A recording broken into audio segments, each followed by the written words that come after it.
c'est une deuxième rencontre des agences de presse des pays de la Méditerranée, donc, qui ont pu tenir cet atelier à l'occasion de la COP22 avec l'appui du Haut Commissariat aux eaux et forêts de la lutte contre la désertification et l'IUCN Med. Donc c'est une rencontre qui permet un peu de partager des informations entre les journalistes de la région, d'essayer aussi de renforcer un peu l'effort des médias sur les questions environnementales dans la région, et ça je crois que c'est quelque chose de fondamental pour réussir toutes les politiques publiques en matière environnementale.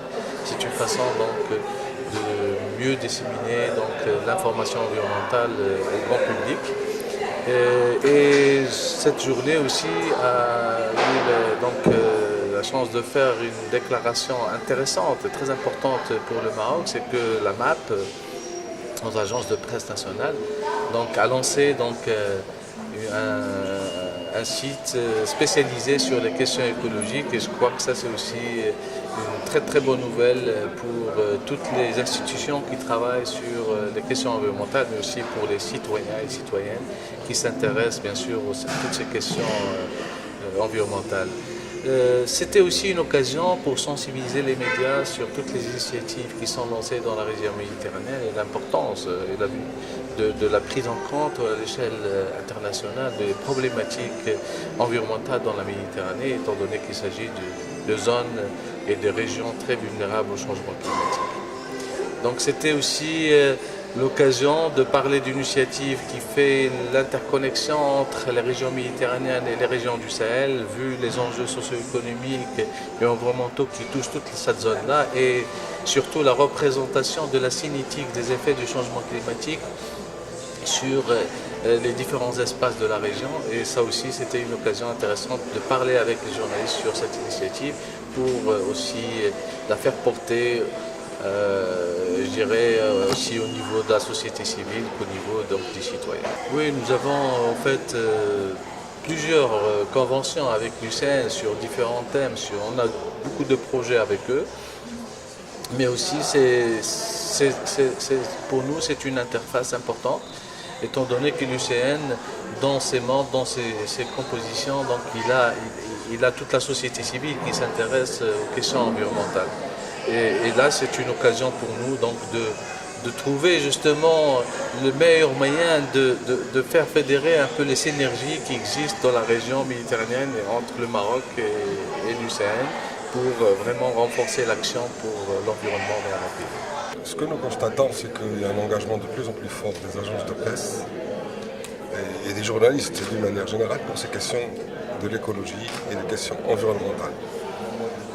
Il est naturel aujourd'hui, et c'est quelque chose qui s'impose sur le plan professionnel, d'accompagner cette prise de conscience universelle, collective, des enjeux du changement climatique et des questions de l'écologie d'une manière globale de la part de tous les médias. Il est très très important aujourd'hui d'agir dans ce sens. Alors les pistes sont nombreuses pour les agences de presse. D'abord, la question essentielle, c'est la formation des personnels. Il faut que le personnel des agences de presse, les journalistes, soient formés à ces questions. Deuxièmement, il faut produire du contenu spécifique aujourd'hui qui puisse aller vers les abonnés et sur ces questions-là. Là aussi, il y a un effort considérable à faire pour accompagner cette mutation en termes de prise de conscience qui se fait à l'échelle mondiale. Le troisième point, il faudrait que les agences de presse, sur tous leurs produits, la diversité des produits, qui sont des produits audiovisuels, radiophoniques ou le fil écrit, etc. Il faut que tous ces produits puissent rendre compte de ce changement et cette prise de conscience. Alors évidemment, pour la MAP, ça se traduit par la création d'un site dédié qui s'appelle MAP Écologie et qui va être le lieu central où vont être discutées, analysées et développées toutes les questions liées à l'écologie et à l'environnement. Il y a aussi un fil spécifique que nous avons créé à la faveur de la COP22, qui s'appelle COP22, le fil. Et donc il donne sur la journée l'ensemble des informations concernant les activités qu'il y a au sein de la COP22. Alors ce fil est en arabe et en français. Alors nous avons constaté depuis la création de ce fil il y a quelques semaines, il a beaucoup impacté la production de nos abonnés. On voit dans les radios, dans les télévisions, dans la presse écrite notamment, beaucoup de matière qui est dédiée à cette question grâce à un bon usage qui est fait de ce fil COP22.